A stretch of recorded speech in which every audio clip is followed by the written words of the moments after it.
Netanyahu को Hezbollah ने बेचैन कर दिया है।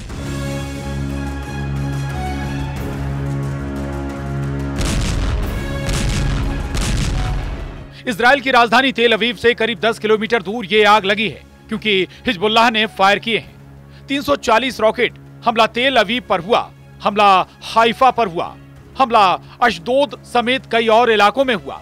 5 लोग इस हमले में घायल हुए हैं, लेकिन इससे भी बड़ी खबर तेहरान से आई है, क्योंकि ईरान सिर्फ इस बात से खुश नहीं कि बेंजामिन नेतन्याहू और उनके पूर्व रक्षा मंत्री योव गैलेंट गिरफ्तार हों। ईरान के सुप्रीम लीडर खामेनेई ने बहुत बड़ी डिमांड दुनिया के सामने रख दी है। खामेनेई ने कहा है कि बेंजामिन नेतन्याहू को फांसी पर लटका देना चाहिए, इससे कम कुछ भी मंजूर नहीं होगा।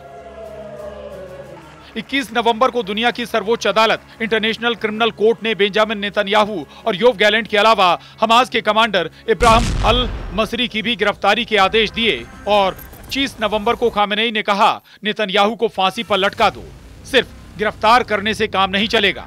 नेतन्याहू के खिलाफ वारंट निकलने के बाद खामेनेई के तेवर बहुत सख्त हो गए हैं। खामेनेई के कैंप से अब एक और वार्निंग इजराइल और अमेरिका तक पहुंची है।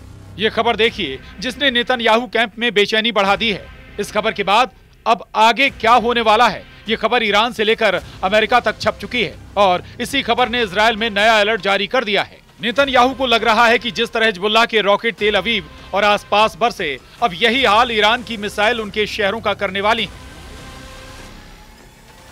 यही वजह है कि इजराइल की कैपिटल तेल अवीव, इजराइल का दूसरा सबसे बड़ा शहर और पोर्ट सिटी हाइफा, इजराइल का तीसरा सबसे बड़ा शहर अश्केलॉन, इजराइल का सबसे बड़ा बंदरगाह अशदोद, इजराइल का सबसे खतरनाक मिलिट्री बेस नेवातिम, नेगेव के रेगिस्तान में सबसे बड़ा शहर बीरशेबा, इन्हें मिलाकर इस वक्त इजराइल के 25 शहरों में ऐसा अलर्ट है। एक ऐसी घड़ी टिक टिक कर रही है जिसमें हमले वाले अलार्म की घंटी नहीं बजेगी। इस घड़ी का कंट्रोल ईरान के पास है। 1000 मिसाइलों वाला ये वो टाइम बम है जिसके टारगेट पर पूरा इजराइल है। 1 अक्टूबर जैसा हमला दोबारा किसी भी वक्त हो सकता है। ये बात नेतन्याहू और उनके वॉर कैबिनेट को मालूम है, क्योंकि ईरान में 3 लेवल पर फैसला हो चुका है। पहला लेवल यानी सबसे बड़ा इशारा ईरान के सुप्रीम लीडर अली खामेनेई से मिला। उन्होंने कह दिया है कि 26 अक्टूबर को हुए हमले का जवाब देना जरूरी है।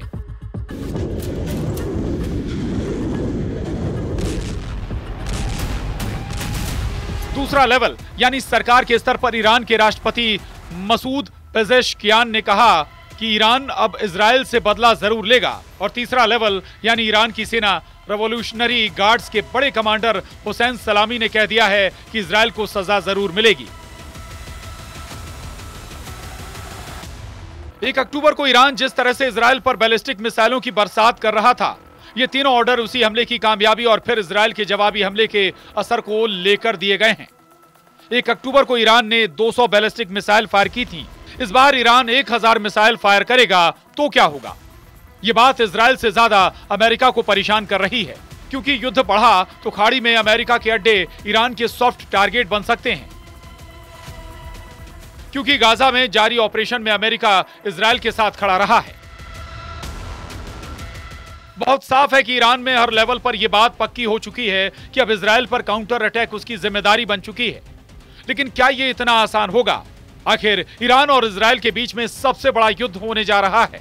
क्या इजराइल पर ईरान का हमला आज ही होने वाला है? क्या ईरान का बदला लेने वाला हथियार एक्टिव हो चुका है? इस वक्त इजराइल और अमेरिका दोनों ईरान में होने वाली हर हरकत पर नजर रख रहे हैं। उनकी टेंशन बढ़ गई है। अब अमेरिका भी परेशान है कि ईरान ने इजराइल पर तीसरी बार हमला किया तो उसके पास भी युद्ध में शामिल होने के अलावा कोई रास्ता नहीं बचेगा। जबकि ट्रंप कह चुके हैं कि वो युद्ध खत्म करेंगे। लेकिन दूसरा सच ये है कि गाजा और लेबनान में अब भी इजराइल की बमबारी नॉन स्टॉप चल रही है। लेबनान में इजराइल और हिजबुल्लाह के युद्ध का अब तक का रिजल्ट देख लीजिए। लेबनान में 3600 से ज्यादा लोग मारे जा चुके हैं, 15000 से ज्यादा घायल हैं। इजराइल के 110 सैनिक और करीब 50 नागरिक मारे गए हैं। लेबनान में करीब 12 लाख की आबादी बेघर हो चुकी है। उत्तरी इजराइल में 60,000 लोग अपने घर खाली करके दक्षिण की तरफ जा चुके हैं। कोड्स के तेवर ऐसे समझिए कि जैसे ही हिजबुल्लाह ने तेल अवीव को टारगेट बनाया, कुछ ही घंटों बाद बेरूत का ये हाल हुआ। नेतन्याहू के फाइटर जेट्स ने बेरूत में बंकर बस्टर बम गिराने शुरू कर दिए लेकिन इजराइल अब ईरान के अगले हमले के लिए तैयार हो रहा है, जो उसे लग रहा है कि किसी भी वक्त लॉन्च किया जा सकता है। यह तनाव अब पूरी दुनिया महसूस कर रही है, इसमें कोई शक नहीं। अब सवाल है कि ईरान काउंटर अटैक नवंबर में करेगा या दिसंबर तक इंतजार करेगा। क्या ईरान इस बार भी इजराइल पर बैलिस्टिक मिसाइल से अटैक करेगा, या फिर वो ड्रोन या फिर कोई और नया हथियार या जरिया तलाशेगा, जिसके बारे में नेतन्याहू ने सोचा भी नहीं होगा। ईरान बार बार वार्निंग दे रहा है। क्या ये माइंड गेम है, या फिर वाकई खामेनेई के जनरल इस पर बटन दबाने के लिए तैयार हैं? ये बात इजराइल के लिए डिकोड करना सबसे बड़ा चैलेंज बन चुका है। Bureau report, news 18।